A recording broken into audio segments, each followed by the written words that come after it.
Hello viewers, watch this video till the end to know how to claim $16 of tax credit per adopted child. According to the Internal Revenue Code, anyone adopting a child, whether via public foster care, domestic private adoption, or international adoption, shall get a tax credit for qualified adoption expenses.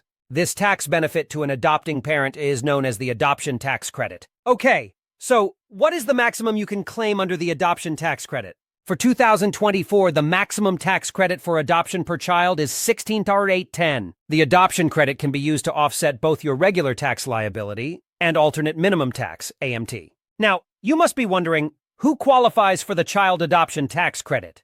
Well, most parents who desire to adopt will qualify for this tax credit except in the following two situations. The adoptive parent's modified adjusted gross income, MAGI, is $292,150 because the tax credit starts phasing out at MAGI of $252,150 and phases out entirely at an income of $282,150. The adoption tax credit is also not available for adoptions of stepchildren. What about the adoption of a special needs child? When a state's welfare agency determines that the child cannot be returned to their parents' home, and that the child probably will not be adoptable without the assistance provided to the adoptive family, such a child is considered a special needs child. The child must meet all three of the following characteristics. The child was a citizen or resident of the United States or its possessions at the time the adoption effort began, U.S. child.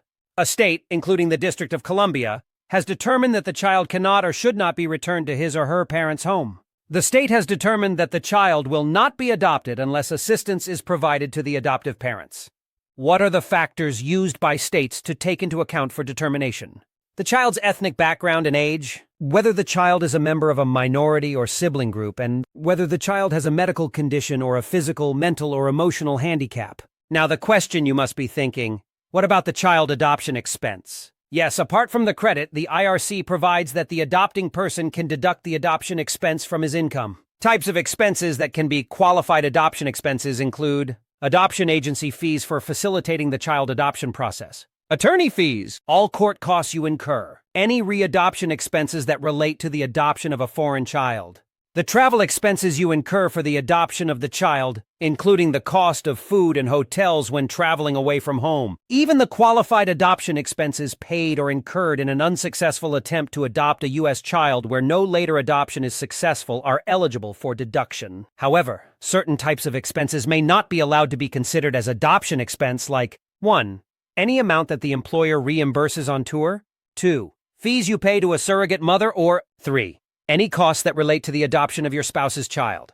What if my employer reimburses adoption expenses? Even in that case, you will be able to deduct qualified adoption expenses paid or reimbursed by an employer from your income up to the same limit as the tax credit. However, you cannot claim both the exclusion and credit for the same expenses. Will the adoption tax credit ever be refundable again? The answer is no. Whatever adoption tax credit remains after setting off with your tax liability is non-refundable. However, you can carry forward the tax credit balance for up to 5 years. How to claim an adoption tax credit? The taxpayer must complete IRS Form 8839 and submit it with their Form 1040 when they file their 2020 taxes.